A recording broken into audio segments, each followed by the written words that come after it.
Hi, my name is Rachel. And I'm Gavin. In this video, we'll be covering an introduction to British Parliamentary debating, brought to you by the Debaters Council.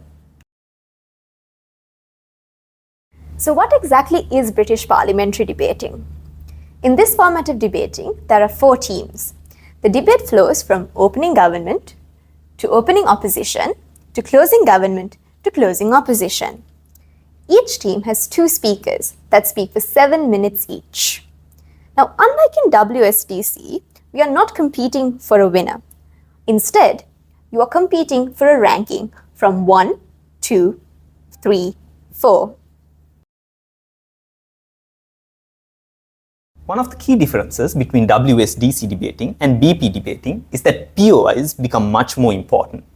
Points of information are a way for closing sides to engage with opening sides and for opening sides to engage with closing sides as well. In addition to that, your opening sides and closing sides work as one team. So the closing government cannot directly respond or contradict anything that the opening government says. And similarly, the closing opposition cannot directly contradict anything that the opening opposition says as well. In addition to this, you only get 15 minutes of prep time, which means you need to be more strategic with your material. Opening sides try to focus and gather as much content as they can possible within this limited time because the closing sides have more time within the debate to develop their case.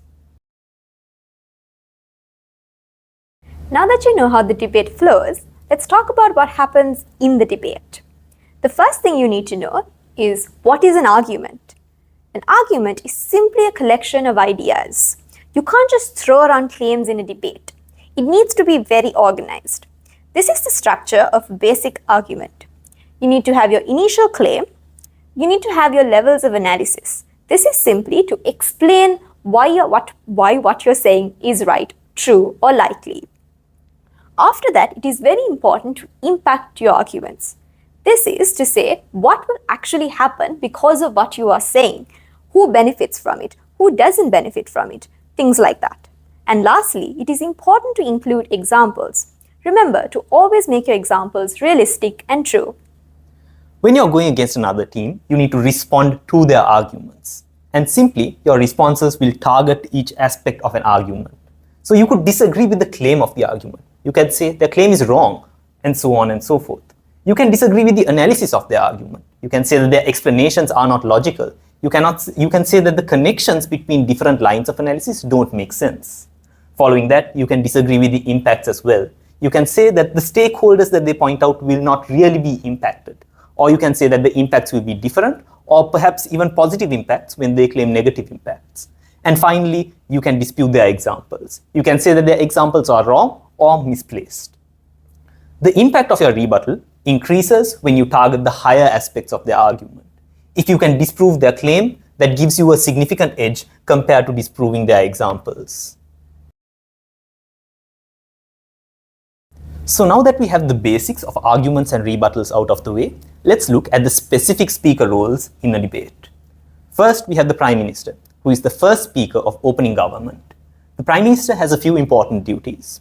Firstly, you need to characterize the debate and tell us what kind of world the debate is taking place in. Paint a picture in the judge's mind so that they have a good idea of what your case will be. Secondly, the Prime Minister needs to give key definitions of the motion. If there are any key terms that might be misinterpreted or might be important to the debate, the Prime Minister needs to define them, again to give everyone a clear understanding of the motion. Following that, the Prime Minister should probably give about 2 arguments, you can do more, about what exactly their case is about and about the important stakeholders that will be affected by this motion. Next up is the Leader of the Opposition. The Leader of the Opposition has to do a few things. Firstly, they need to provide any setup of their own. Secondly, they need to recontextualize anything given by the Prime Minister. Thirdly, they need to refute the main ideas given by the PM. Now, don't get into too much rebuttals because you're mainly a substantive speech. You have to give at least 2 main arguments. You can do more just like the PM, but ideally try to do at least 2. Following that, we have the Deputy Prime Minister. The Deputy Prime Minister will dispute the claims and the characterization brought out by the Leader of Opposition and make sure that they recontextualize the debate in a way that is favorable for them. The Deputy Prime Minister will also respond to the key arguments brought from the leader of opposition, and we'll try to rebuild the arguments against the responses that the LO has provided so far. Similarly, the DLO has to refute any claims brought by the DPM and rebuild their case, and ideally try to bring out at least one unique argument in their speech. When we come to the member of government, things get a bit interesting. The member of government is the first speaker of the closing government side. Your main duty here is to make your case distinct from the case brought out by the opening government. So you would focus on new arguments that you have for your side that haven't been covered so far. This could include new stakeholders, new themes, and so on and so forth. The member of government will also do a bit of response to the case brought by opening opposition, but not too much. Your government whip is there to handle all of that. The member of the opposition has to do something similar to the member of government. They have to first flag out why their content is unique from their opening. This includes bringing up new content. And secondly, you have to refute the claims brought out by MG. Following that, we have the government whip. So the whip speeches are primarily responsive speeches. What that means is you'll be rebutting and summarizing what has come up so far in the debate. One important thing to note when you're going government whip that's different from a whip speech in a WSDC is that you need to focus on what your opening half has said as well. Analyze each of the cases brought by all of these sides and prove why you should be ranked first and not anyone else. In government whip, it's important to note that while you may directly respond to what's brought up by opening opposition and closing opposition, you may only compare the merits of your cases when you're analyzing what was brought up by opening government.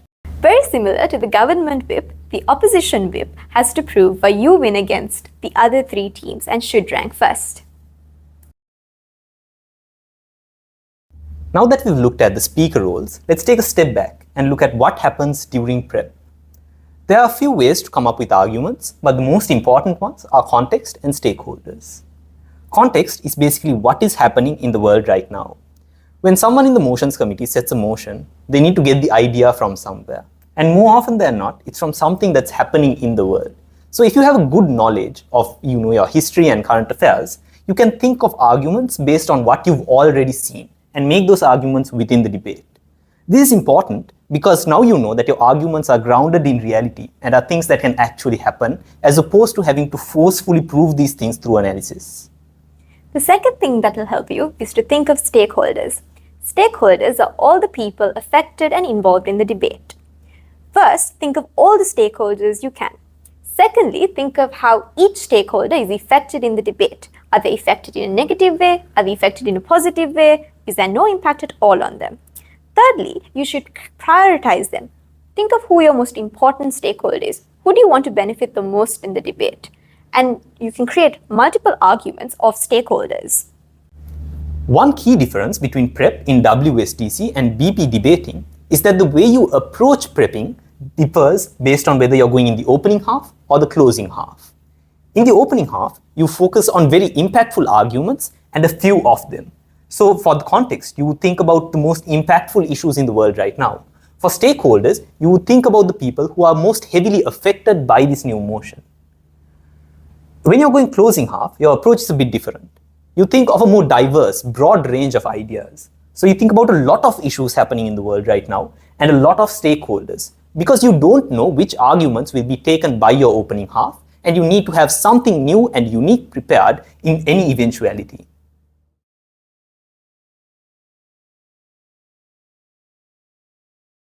Another thing you can think of during prep time are POIs. POIs are simply questions you can ask in the debate. The importance of a POI is to stay relevant. This is to make sure speakers are still discussing arguments that you brought up. Additionally, you can use POIs to make the speaker contradict themselves. Now that we've looked at the process of prepping, let me walk you through a motion and show you how exactly to apply the things that we have learned so far. The motion we've selected is this house would replace all judges with AI.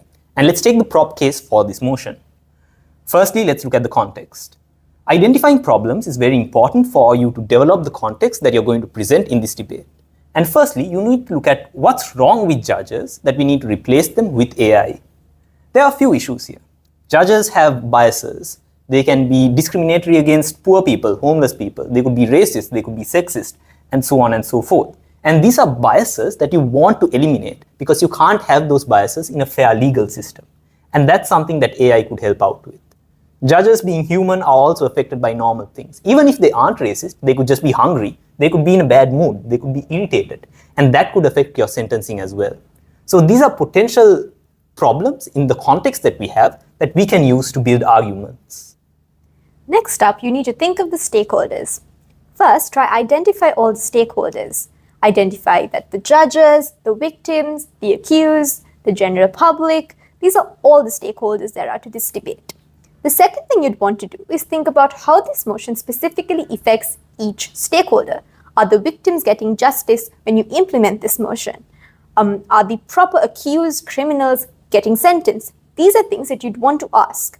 The next thing you want to do is to think of prioritizing your stakeholders. This is to think of who do you want to prioritize in this debate? Do you think the victims here are the most important stakeholder in the debate? Are these the most vulnerable stakeholders in the debate? The last thing you want to do is to not look at stakeholders as monoliths. Always break it down. If you're looking at judges, break this down into minority judges, into judges that belong to a majority race maybe. If you're thinking of victims, think of how disadvantaged communities, for example, women, children, racial minorities, would be impacted by this motion. After you break it down, you can make arguments solely focusing on how you benefit these stakeholders. Following this, let's look at how things might change whether you're going closing or opening. And I'll stick with Rachel's example of stakeholders. So if you're going opening, you'd want to identify the most vulnerable stakeholders and make arguments targeting 2 or 3 of them. But if you're going closing, you want a very wide range of stakeholders because you don't know which ones your opening side will focus on.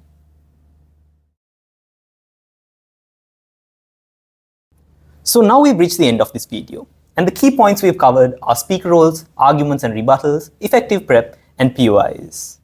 And now you're ready to participate at your first BP tournament.